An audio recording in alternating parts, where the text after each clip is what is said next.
Hundreds of California residents fled their homes Saturday to escape a monster inferno being described as the largest in Los Angeles history. Firefighters battled flames that chewed through nearly 8 square miles of brush-covered mountains as authorities issued mandatory or voluntary evacuation orders for more than 700 homes in Los Angeles, Burbank, and Glendale. The wildfires, just north of downtown LA, had grown Saturday to the largest in city history, Mayor Eric Garcetti said.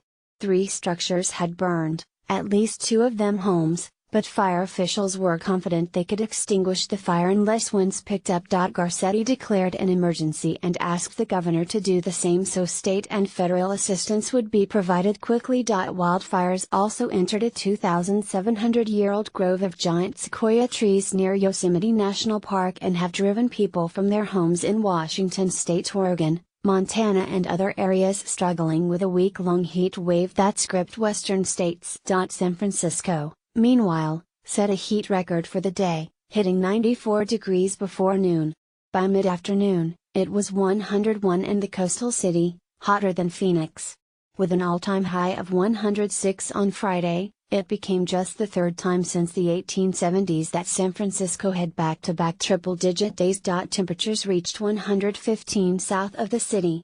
It was a rare heat wave at a time of year that San Francisco residents usually call August for its cloudy chill. The region was so hot that officials with the Bay Area Rapid Transit System ordered trains to slow down on rails that were exposed to sun, expecting the heat would expand and possibly shift the metal tracks slightly. Spokeswoman Alicia Trost said. In Montana, a fire sweeping the Lolo Peak and Florence areas of the state grew to more than 41,300 acres as it continues to burn. PAX reported. The fire, sparked by a lightning strike in mid-July, is being handled by 575 people assigned to the blaze. So yesterday the fire got established in the bottom of One Horse Creek and then started moving up the mountain and got up toward the top of the ridge. And then last night weather conditions became more favorable for burnout operations, said Lolo Peak Fire Information Officer Derek Hybargan. And we conducted a burnout operation of about 50 to 60 acres that connected with the other burn blocks that have been in the past, to help shore up that eastern side of the fire.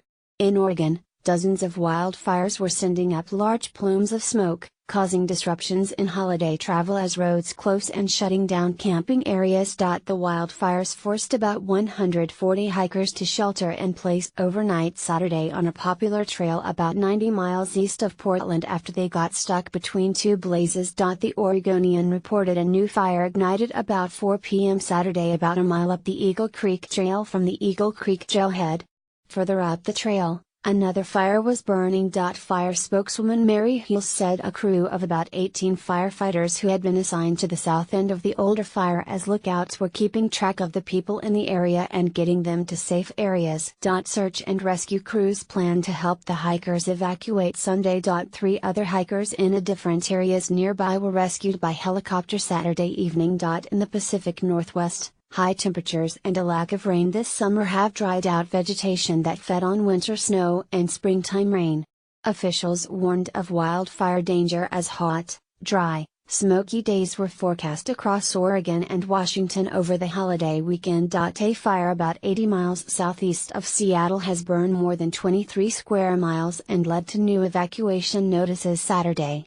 About 3,800 homes were threatened, authorities said. The week-long heat wave was generated by high pressure over the west, the National Weather Service said. The Associated Press contributed to this story.